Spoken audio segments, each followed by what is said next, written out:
welcome back to Gun Bunny Customs, and today we are going to be doing our rock and roll episode. So this was revealed yesterday at the PulseCon. In reality, I filmed this, I attempted to film this video like 4 or 5 times yesterday, and I just couldn't get everything out that I wanted to get out, and ended up kind of rambling on in some spots. So this is going to be the final attempt. So hopefully we get it all in on this one. So mainly we're going to focus on rock and roll. I'm going to touch on a couple of other issues if we have time, because I don't want this to be a real long video.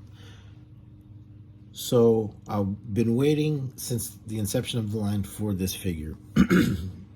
Rock and Roll was my first G.I. Joe. He's my favorite G.I. Joe. This is my Rock and Roll V1 custom that I made a little over a year ago. He's still my favorite custom. So Rock and Roll is definitely one that I have been waiting for. Been curious of how they were going to make him look. I don't know if you remember, but when they originally started showing like the classified characters on the GIJoe.com website, the thumbnail that they used for Rock and Roll, he was wearing like a black tank top with like crazy hair and stuff like that, and covered in tattoos.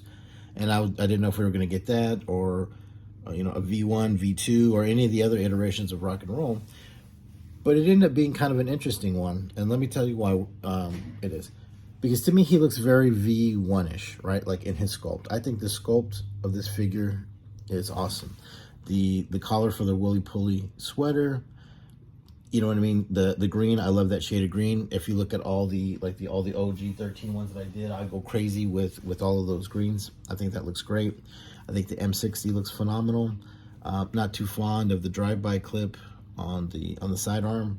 That's definitely something that we did not, we're not able to take when we deployed. You know what I'm saying? I realize it's obviously available in a civilian capacity, but that's not something that we deployed with, because it's not very tactical to have, this giant clip hanging off the back. But I get, it is what it is. It's a toy. It's for, it's hyperbolic or whatever. The helmet, from what I can see, looks pretty cool. It looks like it's got some brown on either side of it. It's my fancy pencil. Some kind of writing on it. Looks cool. You know what I mean? That the writing on the helmet, kind of very reminiscent of like, Vietnam era stuff. So to me, he's very much V1-ish. But it's very shocking that he has this giant khaki, spot in the middle. It really threw me off when I saw that. I was like, God damn, that looks terrible. It took a little while for it to kind of grow on me. I still would prefer it to be a green like this, to where he's more monochromatic like the original 13. But doesn't look bad. There are some things that I don't like on it. 3 of them in particular, besides this thing, and 2 of them, and I guess they're all pretty minor. One, the bottom of this beard looks odd to me. The way that sort of this rounded rectangle, to me it looks odd. I think he would look better if that beard was closer to his face, kind of like this and kind of like the original. But I mean, it is what it is. If this ends up being the final release, it's an easy fix. Second thing is this bullet bracelet. I think looks really, really goofy, but like I said, I get it. It's for the character. But this is a belt-fed weapon, and these bullets are individual. They're not on a belt like this or like this. And so loading this one shot at a time, I don't believe works. I did get trained on the M60 when I was on the Essex, and I had to do the ship security team. I got put on that detail, and I don't remember it having the capacity of being shot 1 round at a time like that. I could be wrong. You know what I mean? Like the saw. You know what I mean? You can put 1 round. You can put a clip in. You can put the belt in. But I don't believe that the M60 has that same capacity. Either way, it just looks goofy, because usually that's like something like a marksman or a sharpshooter would do with like a bolt action, to where they had the bullets there for an easy reload as they so then that way they don't move, their line of sight, whatever they have on their target. So it just looks odd to me. It just looks goofy. But the one thing that really gets me, and it's probably removable, so I'm just gonna take it off. The thing that I really do not like about this character, the thing that I really do not like about this toy, this rendition, whatever you want to call it, are those tattoos. Those tattoos look terrible to me. And you know what? It isn't the only time. The tattoos on Gung Ho and the tattoos on Roadblock look terrible. I had to take them off. The Gung Ho, I repainted a more accurate Eagle Globe and Anchor on his chest as opposed to what they do. And I realize they have to do it because of licensing and and all that kind of stuff. But the design that they ended up with just looked really weird. And I don't know, the lion that was on Roadblock looked really weird. So I took all that shit off, which I'll be doing with this as well. Now I understand the look that they were going for and stuff like that, but when I after I got out of the Marines in 2004, I became a professional tattoo artist. That's what I've been doing since. So the experience and the training that I had, both in the military and as a tattoo artist, go into the way that I create my customs, into the way that I, see the figures for, as they are. And to me, it just it looks terrible. And the reason why it looks terrible, it's not that they're bad designs. They actually look like really kind of detailed, sharp. It looks like Celtic knotwork, especially here and here. And I get it. He's a big Irish guy. Big Irish guys get a lot of knotwork done on him. I've tattooed a lot of that stuff. But what makes these tattoos and what all the tattoos look weird on these figures is the way that you have to place a tattoo on somebody in real life is different than the way that you're going to place it on here, because you obviously have a myriad of different variables and factors.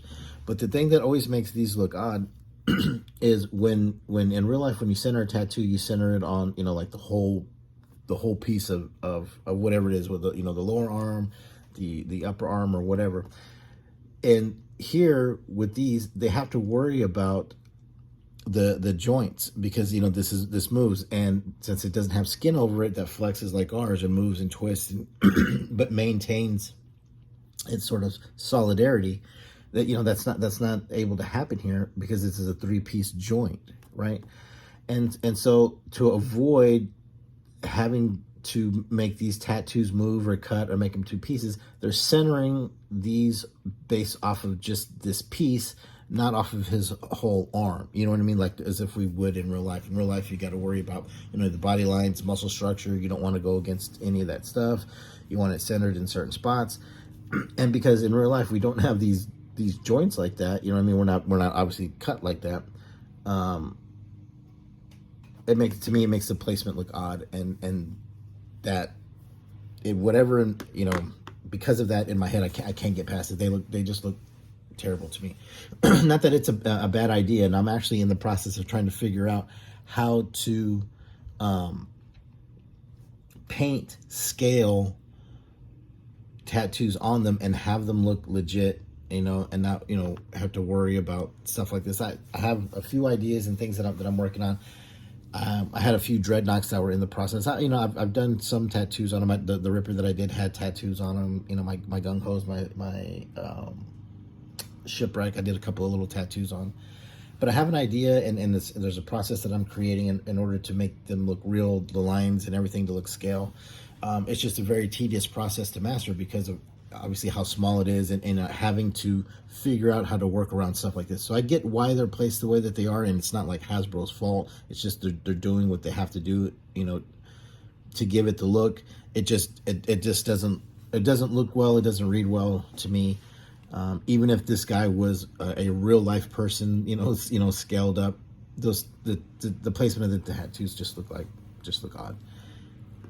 But other than that, you know what I mean? I think it looks great. And like I said, they're all easy fixes. I can remove those decals very easily, or those paint apps very easily. I can take this bracelet off. I can reshape that beard, paint this, a green. And I wouldn't say even use the same color green. I would say, use, a lighter shade of green, kind of similar in tone to this brown. So you do have that differentiation, just not such a hard contrast of that,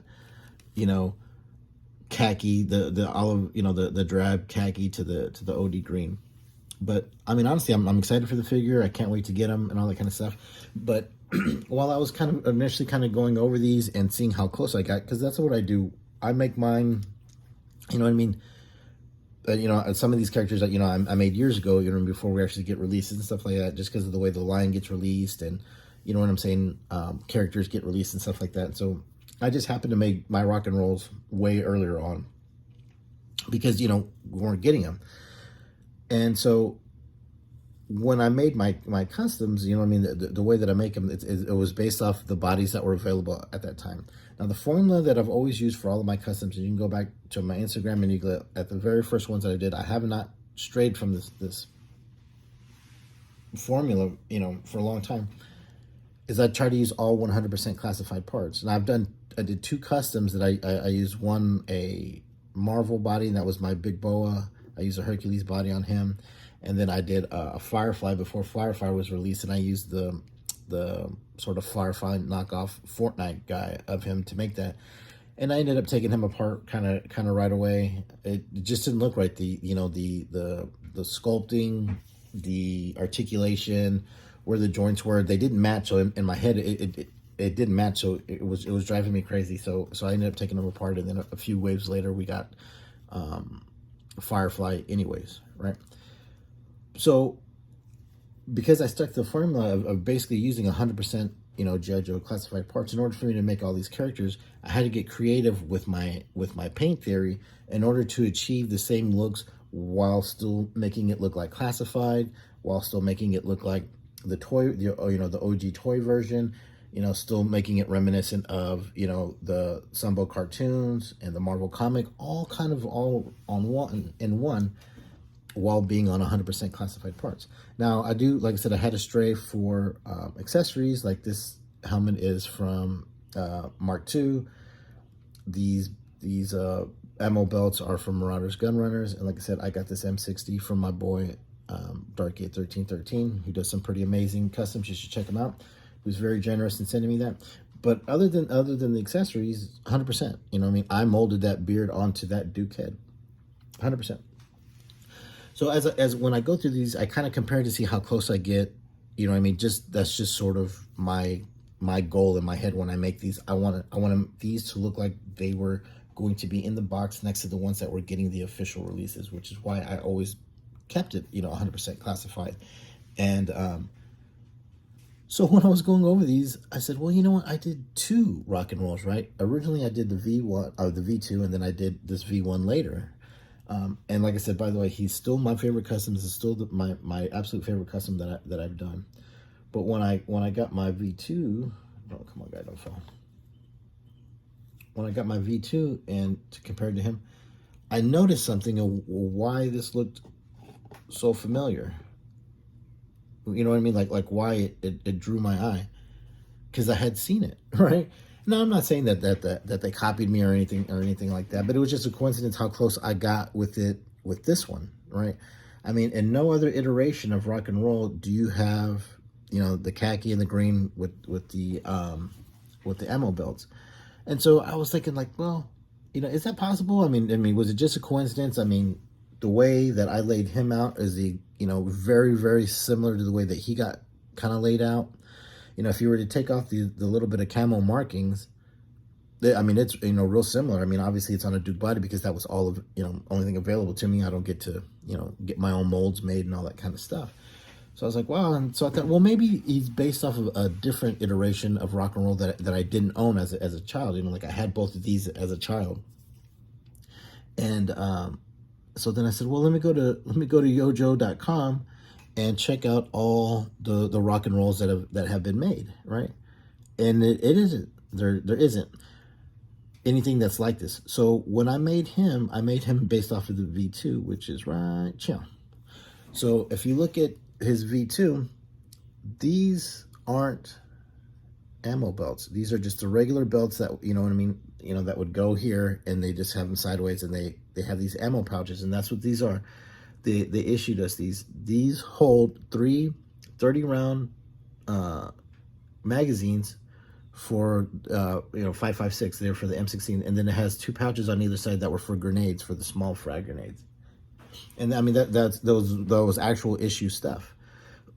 So since I didn't have these belts and these ammo pouches, I had to kind of figure out how to keep this, you know what I mean, this paint scheme going to where we kept everything in that same order and the same basic placement.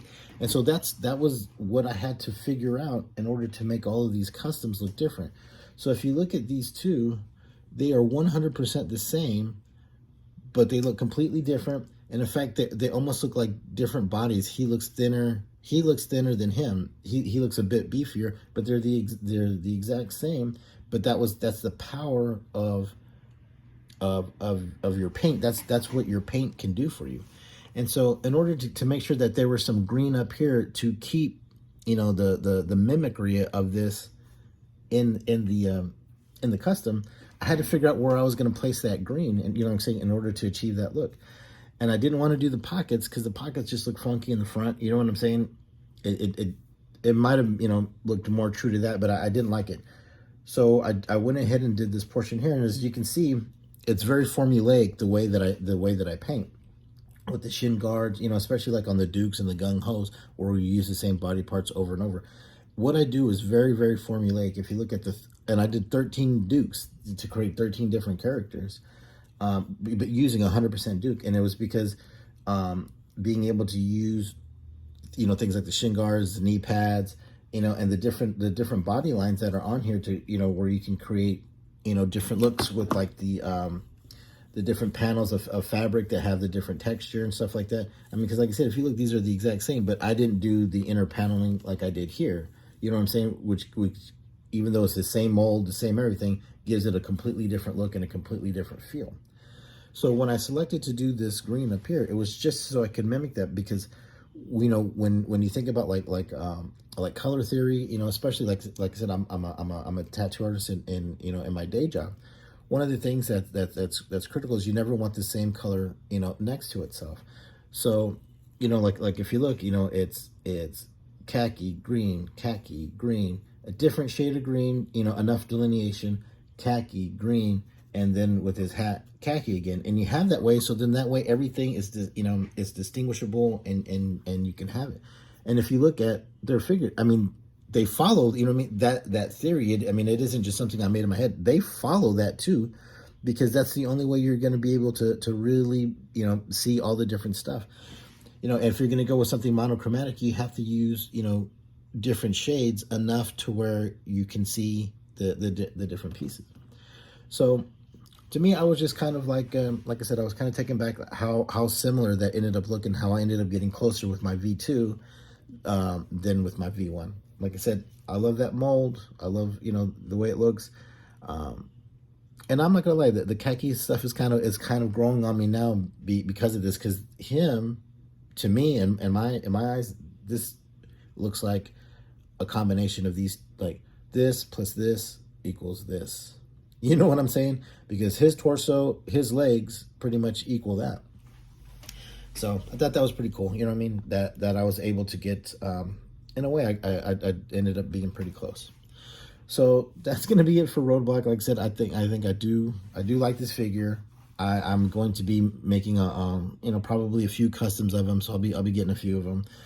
I wish it was not windowless packaging that I was going to get them in, but I guess from here on out it's going to be that windowless packaging stuff, and I haven't received any of those yet. I think on Wednesday I'm getting that Blue Ninja set coming in that I ordered on Amazon, and I got it not because I desperately needed it or anything like that, but I got it A, to fill that spot in the collection, and B, I actually wanted to get one so I could give an honest opinion of whether or not I really did like it, because at this point I've never actually had one in hand, so I can't really give an accurate opinion. In my head, I don't think it's a good idea, because a big part of my collection, when I like to display them, and I like the packaging, to have that display ability. And even in my customs, if you look at, some of my videos, and if you look at my Instagram, even my customs, I put inside of the sort of their neck as cylinders, figure cylinders, you know what I mean, to kind of stack them, house them, protect them. I like display ability, you know what I mean, and the original packaging gave us that. But I don't, like I said, I don't want to say anything negative or anything. I don't want to speak out of school, because I don't know, I haven't had one. I don't want to talk about an experience negatively that I haven't even had yet. So, but once I get those, I will be unboxing them and doing a video, and kind of going over how I feel about the packaging and stuff like that. The two things that I am actually kind of excited for that come in there are those masks, because we haven't had those yet, and I like those masks. And those Japanese masks, the kitsune and the oni and all that kind of stuff. That's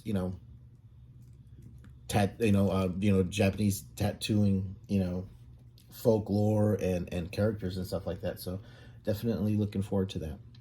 Now, the last thing that I'm going to talk about, and it's going to be very, very brief, is going to be about Serpentor. So Serpentor went on pre-order yesterday. I ended up ordering 2, and I got my orders in. I think he looks phenomenal.